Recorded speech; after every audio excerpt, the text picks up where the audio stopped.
안녕하세요. 저는 법무법인 세종의 이정환 변호사입니다. 이렇게 영상을 통해서라도 여러분들을 뵙게 돼서 반갑습니다.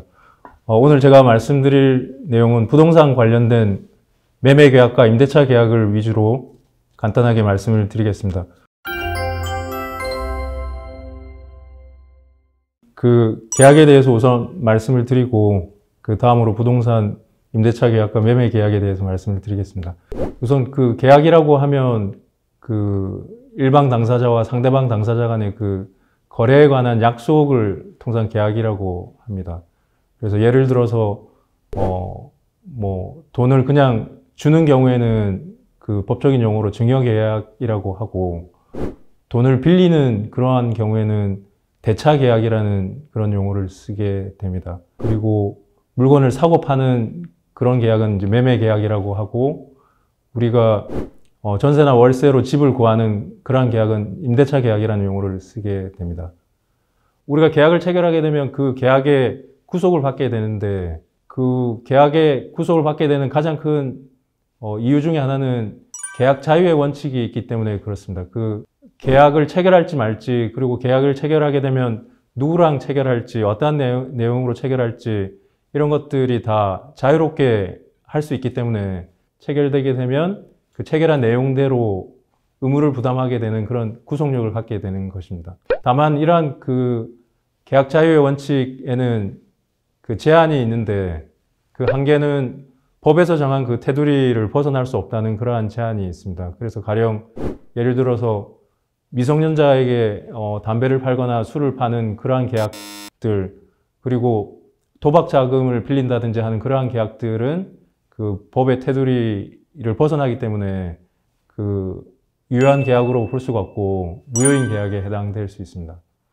그리고 통상 우리가 그 계약이라고 하면, 계약을 체결한다고 하면 계약서를 꼭 써야만 계약이 체결되는 것으로 그렇게 생각할 수 있는데, 그렇지는 않습니다. 계약은 말을 통해서도 구두 약속을 통해서도 계약이 체결될 수 있고, 다만 말로만 계약을 체결하는 경우에는 나중에 그 어떠한 내용으로 계약을 체결하였는지, 그리고 계약을 체결한 것인지 아닌지 이런 것들에 대해서 다툼이 있을 수 있기 때문에, 그런 면에서 계약서를 써서 그 계약이 체결되었음을 입증하기 위한 자료로 그렇게 활용하게 됩니다. 근데 이러한 계약서를 작성할 때는 그 계약서에 주로 포함되어야 될 내용이 계약의 당사자라든지 계약의 목적물이 어떠한 것인지, 그리고 계약 체결 과정에서 돈이 오고 가는 경우에는 그 돈을 어떻게 지급할 것인지, 어느 시기에 지급할 것인지, 이러한 것들이 계약서에 주로 이제 담겨야 될 것입니다. 계약을 위반했을 때는 그럼 어떤 책임을 지게 되냐라고 했을 때, 가령 예를 들어서 아는 사람이 돈을 빌려갔는데 갚지 않는다고 했을 때 어떻게 이제 대응을 해야 되는지에 대해서 간단히 말씀을 드리면, 우선 두 가지 방향으로 접근할 수 있을 것 같습니다. 민사적인 책임을 묻는 방법, 그리고 형사적으로 접근하는 방법이 있을 텐데, 우선 민사적으로는 제일 먼저 고려해야 될 게 그 상대방 재산에 대해서 가압류라는 이런 절차를 고려해 볼 필요가 있을 것 같습니다. 상대방이 가지고 있는 재산을 다른 데로 빼돌리거나 처분하는 경우에는 설령 소송에서 이긴다 하더라도 그 집행할 재산이 없기 때문에, 그래서 우선 가압류라는 보전 처분을 통해서 그 재산을 확보하고 난 다음에 이제 본안 소송을 제기하는 그런 방법이 있습니다. 근데 본안 소송 제기할 때 금액이 그렇게 크지 않거나 그런 경우에는 그 간이한 방법으로 지급명령 신청이라는 제도도 있습니다. 그런 점도 참고하시면 될 것 같습니다. 그리고 본안 소송을 통해서 법원에서 이제 판결을 받게 되면 그 판결을 토대로 해서 상대방 재산에 대해서 강제집행 절차를 진행을 할 수가 있고, 근데 강제집행 과정에서 상대방의 재산이 어느 규모로 있는지, 어디에 있는지를 확인하기 위해서 재산 명시 신청이나 재산 조회 등의 절차를 거칠 수가 있습니다. 이러한 민사적인 법적 책임을 묻는 방법이 가장 일반적인데, 만약에 상대방이 처음부터 돈을 갚을 의사나 능력 없이 그렇게 빌린 경우, 형사적으로 사기죄 고소를 통해서 그렇게 접근하는 방법도 생각해 볼 수 있습니다. 부동산 매매 계약에 대해서 간단하게 말씀을 드리겠습니다. 부동산 매매 계약을 체결할 때 우선 유의해야 될 사항이 매도인의 신분을 정확하게 확인을 하셔야 되고, 그래서 신분증을 통해서 그 부동산 등기부 등본에 나와 있는 소유자와 이 매도인이 일치하는지를 확인을 하셔야 됩니다. 그리고 계약서를 체결할 때는 그 계약서에 날인하는 인장 도장에 대해서 그 인감증명서에 나와 있는 도장과 일치하는지 그런 부분도 이제 확인할 필요가 있습니다. 그리고 매매 계약서에는 주로 부동산을 얼마에 사고 팔지, 그리고 돈을 언제 어느 때 지급할 것인지, 그리고 부동산을 실제로 넘겨받는 시기 언제로 할지, 그러한 내용들을 이제 담게 되는데, 통상 대금 지급은 우리가 계약금, 중도금, 잔금 이렇게 세 차례 나눠서 하는 경우가 일반적이고, 그 금액이 그렇게 크지 않은 경우에는 중도금을 치르지 않고 그냥 계약금과 잔금만으로 이렇게 치르는 경우도 종종 있습니다. 그 매매 계약 체결할 때 그 부동산 등기부 등본을 꼼꼼히 따져 보셔야 되는데, 등기부 등본에 대해서 간단하게 설명을 드리면 그 크게 세 가지 부분으로 구성이 되어 있습니다. 등기부에는 제일 앞장에 표제부라고 해서 부동산의 위치라든지 넓이라든지 그러한 내용들이 표제부에 기재가 되어 있고, 그 다음 장에는 갑구라고 해서 부동산 소유권과 관련된 사항이 갑구에 기재되어 있습니다. 그래서 과거부터 지금까지 소유자가 어떻게 변동되어 왔는지 그러한 내용들이 등기부의 갑구에 기재되어 있고, 일구에는 그 소유권 이외의 그 권리관계가 을구에 기재되게 됩니다. 그래서 통상 부동산 같은 경우에 그 저당권 설정하는 경우가 많은데, 저당권과 관련된 그러한 내용이 을구에 기재가 되어 있고, 그래서 매수하는 입장에서는 그 저당권이나 근저당권이 설정되어 있지 않은지 그런 것들을 꼼꼼하게 따져 보셔야 됩니다.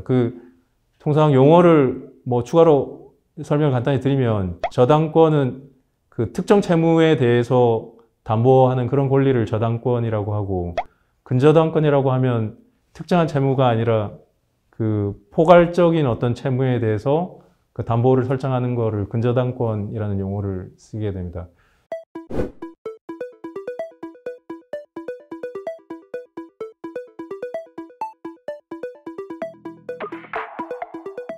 그래서 근저당권을 설정하게 되면 그 등기부상에 채권 최고액이 기재가 되고, 그래서 그 근저당권이 설정되게 된 그 채무에 지고 있는 채무가 얼마인지를 채권 최고액을 통해서 확인을 할 수가 있습니다. 다만 채권 최고액은 말 그대로 최고 한도로 되어 있는 금액이기 때문에 실제 채무와는 좀 다를 수가 있고, 그래서 실제 채무액이 얼마인지도 추가로 파악해 볼 필요가 있습니다. 그래서 이러한 매매 계약 체결 절차를 마치게 되면 그 소유권 이전 등기를 하게 되고, 소유권 이전 등기를 하게 되면 그 조금 전에 말씀드렸던 등기부 사항의 갑구에 새로운 소유권자로 이렇게 기재가 되게 됩니다. 그 부동산 매매 계약에 대해서 간단하게 말씀을 드렸고, 그리고 그 다음으로 이제 임대차 계약에 대해서 말씀을 드리겠습니다. 임대차 계약을 체결할 때 마찬가지로 유의해야 될 사항이 그 임대인의 인적 사항을 신분증을 통해서 확인을 하셔야 되고, 그리고 앞서 그 매매 계약도 마찬가지지만 대리인을 통해서 계약이 체결되는 경우가 있는데, 이러한 경우에는 그 대리인이 본인으로부터 적법하게 위임을 받았다는 취지의 그 위임장 내용도 꼼꼼하게 확인을 해 보실 필요가 있습니다.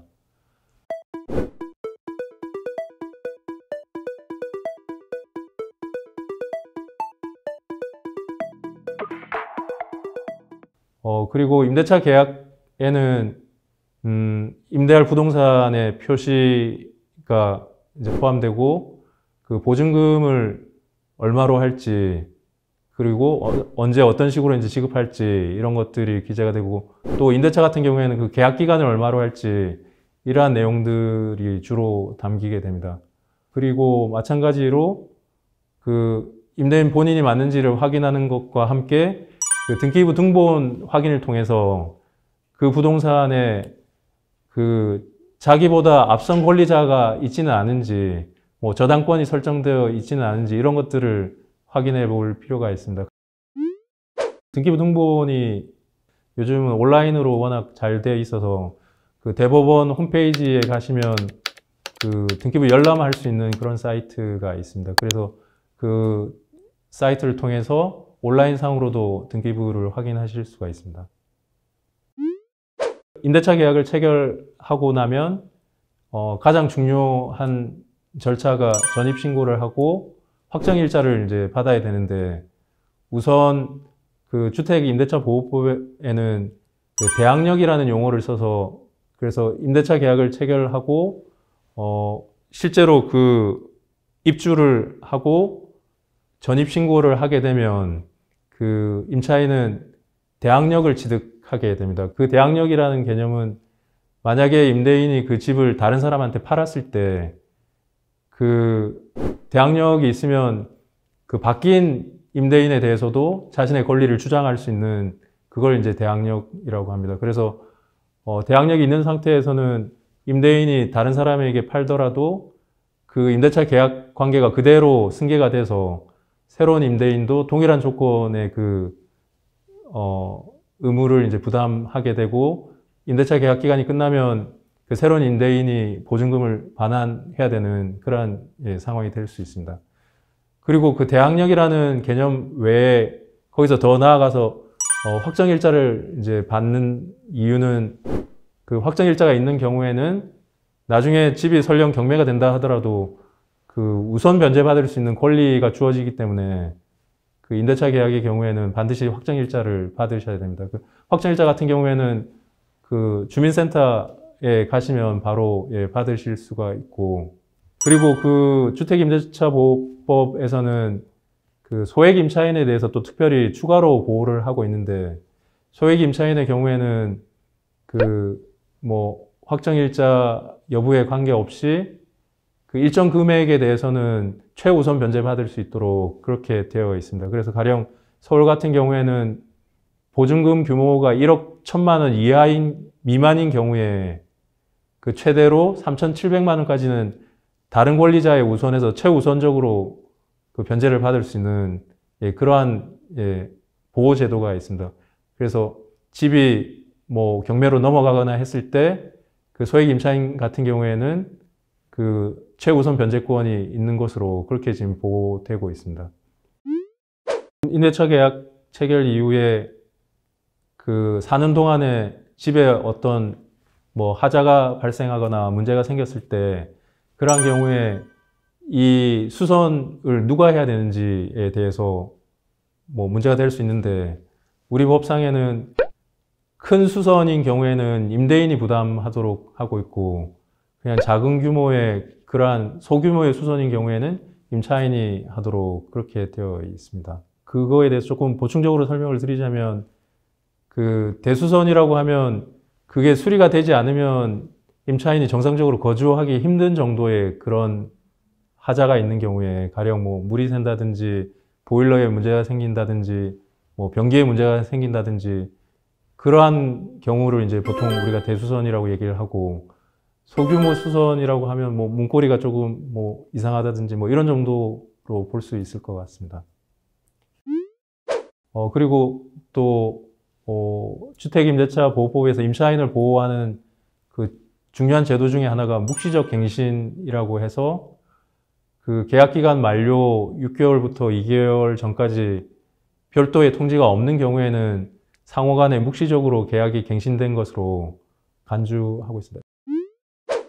그 부동산 임대차와 관련해서 또 중요한 제도 중에 하나가 임차권 등기 명령이라는 제도가 있습니다. 가령 계약 기간이 끝난 시점에 집주인이 보증금을 돌려주지 않는 경우에, 그럼에도 불구하고 이사를 가야 되는 상황인 경우에는 아까 말씀드렸던 그 대항력이라는 부분에서 문제가 생길 수 있기 때문에 법원을 통해서 임차권 등기 명령을 신청을 해서 그 임차권을 등기부상에 그 등기한 후에 이사를 가실 수 있도록 그러한 보호 제도가 있습니다. 그래서 만약에 그러한 경우에는 임차권 등기 명령에 대해서 검토를 해보실 필요가 있을 것 같습니다.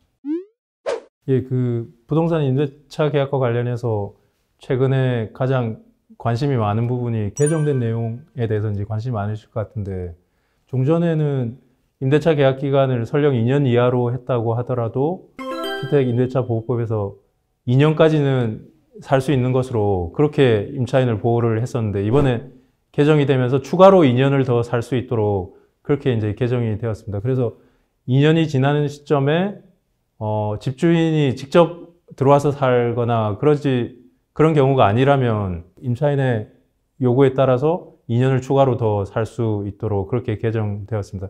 물론 그 과정에서는 최대 5%의 범위 내에서 보증금을 증액할 수 있는 것으로 그렇게 되어 있습니다.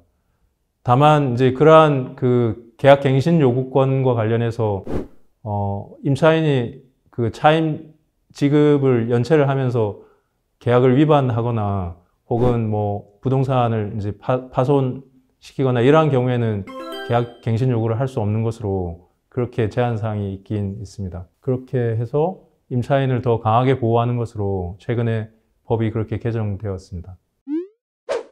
지금까지 그 부동산 매매 계약과 임대차 계약에 대해서 간략하게 말씀을 드렸고, 뭐 끝까지 이렇게 경청해 주셔서 감사합니다. 앞으로 좋은 계약 체결하시기를 빌겠습니다. 감사합니다.